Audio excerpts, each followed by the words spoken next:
Basically, I think I always knew I was gay. It wasn't really so much a realization than an acceptance of a reality that was always there. இந்த school நான் போகல என் class English டீச்சரில் எனக்கு ஒரு கண் இருந்தது. So அப்போ தான் யோசிச்சேன்னா நான் ஏன் இன்னொரு பெண் ஒரு ஆணை விரும்புகிற தருணத்தில் நான் இன்னொரு பெண்ணை ஏன் நான் விரும்புகிறேன்ட்டு. ஸோ அதுலேருந்து தான் நான் உணர்ந்து கொண்டேன்னா நான் மெய்யாவே ஆணை விரும்பும் ஒரு பெண்ணெல்லாம் நான் ஒரு இன்னொரு பெண்ணை விரும்பும் ஒரு பெண்ணுண்டு அப்போ தான் உணர்ந்து கொண்டேன்.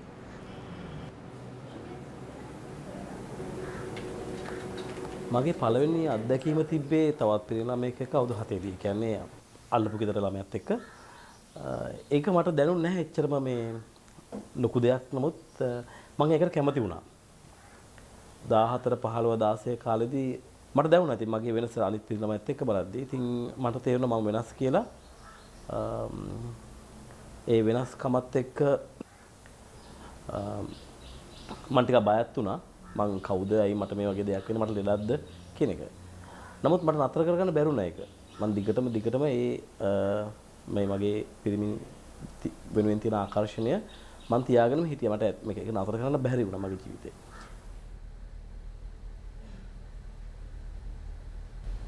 කාන්තාවන්ට ආකර්ෂණ වෙන පුරුෂයන් මෙන්ම පුරුෂයින්ට ආකර්ෂණ වෙන පුරුෂයිනුත් සිටිනවා. එසේම පුරුෂයන්ට ආකර්ෂණ කාන්තාවන් මෙන්ම කාන්තාවන්ට ආකර්ෂණ කාන්තාවනුත් සිටිනවා. ඉතින් මෙම සංසිද්ධිය අපි සමලිංගිකත්වය ලෙස හඳුන්වනවා. මේ සමලිංගිකත්වය කියන සංකල්පය රෝම ශිෂ්ටාචාරයේ සිට ඉන්දියන් ශිෂ්ටාචාරයේ දක්වා නොයෙකුත් ශිෂ්ටාචාරවල දක්නට ලැබෙනවා.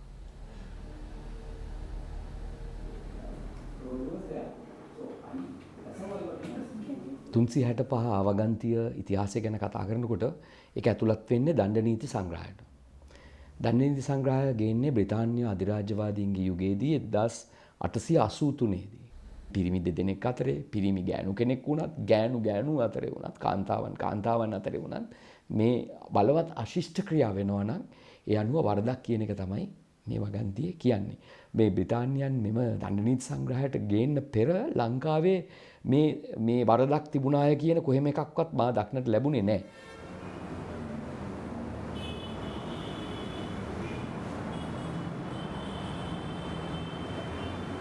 මේ සමලිංගිකත්වය කියන සංකල්පය බොහෝ විට කොන්කිරීම් වලට සහ වෙනස් කොට සැලකීම් වලට කාලාන්තරය තිස්සේ යොමු වීම පැවතුණා.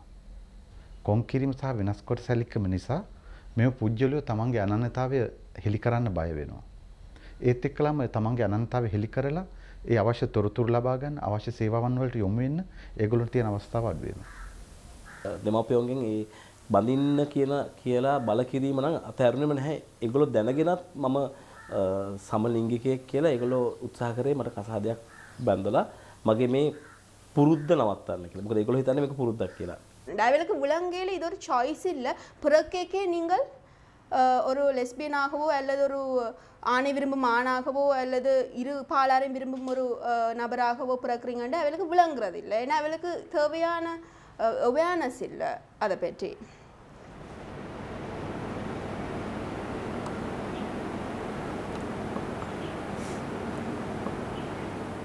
ඉස්කෝලේ එකට ඉන්න කට්ටිය මට ගෑනු ළමයා කියලා කතා කරපු වෙලාවල් තිබ්බා. ඉතින් ඒ වෙලාවට හරිම මානසික පීඩනයකට මම ලක් වුණා. ඒ එකම ගොඩක් වෙලාවට මම කොන් වෙන්න ගත්තා ඒ විහිළු කිරීම තුලින්. நான் ஒரு ஆளுக்கு போய் நான் ஒரு லெஸ்பியன் அதே நேரத்தில் நான் இந்த பார்ட்னர் என் கேர்ள் ஃப்ரெண்டோட வீட்டில் ஒன்றா இருக்கிறேன்னு சொன்னால் அவன் தமிழ் வசனத்தில் வேசியன் என்ன சொல்லுவினேன். இல்லாட்டி சமுதாயத்தோட இணங்காத ஒரு பெண் என்று சொல்லுவினேன். இல்லாட்டி ஒதுக்கி வைப்பினேன். ඇමරිකාවේ එක ආයතනයක් තියෙනවා ඇමරිකන් සයිකොලොජිකල් ඇසෝසියේෂන් නමින් හඳුන්වන විශේෂයෙන්ම මේ මානසික තත්ත්වයන් සම්බන්ධයෙන් තීන්දුව తీරන ගන්න ආයතනයක්. ඒ ආයතනය තුලින් ඇතිවෙච්ච දීර්ඝ සංවාදවල ප්‍රතිඵලයක් විදිහට 1980 අගභාගයේදී මේ සමලිංගිකත්වය කියන එක තවදුරටත් රෝගයක් නොවන ලෙස ඒගොල්ලෝ හඳුන්වා දී තිබෙනවා. ඉතින් මෙතෙන්දී ලෝකෙ පුරාම විශාල පෙරලියක් ඇති වෙනවා.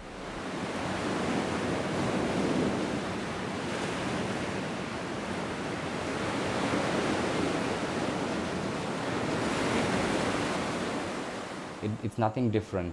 We live the same way, we have the same feelings, we have the same emotions, we want to have the same lifestyles that every other person wants to have. I feel that I have not found that he has made a mistake, nor have I accepted it as a mistake. So what people don't understand is that we might love the same sex, but we are still loving each other. And so I accept it wholeheartedly, and even now at the moment, now and forever, I am prepared to give my son my fullest 100% cooperation for his love and happiness. මගේ ලෙන් හැදුණු මගේ දරුවෙක් ලබා ගන්න එක ඉතින් සමහරක් විට මට ඒක ඉෂ්ට කරගන්න පුළුවන් වෙයි ඉස්සරහට.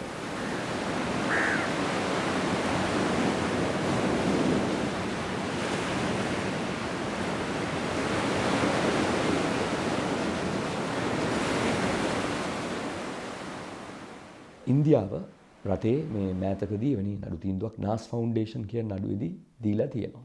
දැන් අපේ 365 වගන්තියට සමානව ඒ රටේ තියෙන 377 වගන්ති. ඒකෙදි තියෙන්නේ අස්වාභාවික වැරදි කියලා. එතකොට ඒකේ අස්වාභාවික කියලා අර්ථකථනය කරලා තියෙන්නේ ගුද මාර්ග සංසරණ කානල් ඉන්ටර්කෝස්. දැන් ඒක ලංකාවෙත් තියෙනවා. දැන් ඒක ඒ සම්බන්ධයෙන් ඇතිවෙච්ච මහාධිකරණයේ නඩුවෙන් අධිකරණයේ තීරණය කරලා තියෙනවා. ඒක වරදක් නෙමෙයි. සමලිංගිකින්ට එහෙම හැසිරීමේ අයිතියක් තියෙනවා කියලා. ඉතින් ඒක නූතන ප්‍රවණතාවයක්. අද ශ්‍රේෂ්ඨාධිකරණයට අභියාචනය කරලා තිබෙන බවයි අපි දන්නට ලැබෙන්නේ. ඒ පිළිබඳ තීන්දුවෙන් ඒ අවසාන නිශ්චිත වෙයි. නමුත් එයින් පැහැදිලි වෙන පේන දෙයක් තමයි අපේ අසල්වැසි රට, අපේ දඬු නීති සංග්‍රහයට පදනම වෙච්ච රට මේ සම්බන්ධයෙන් අලුතෙන් හිතන්න අරගෙන තියෙනවා. ඉතින් ඒ නිසා අපිට දැන් බෑ කියන්නේ අපිට යුතු නෑ අර පරණ එකේ මෙලිලා ඉන්න. I think at first it will be good for the community because it will send out a message to society that the government is on the side of LGBT as well.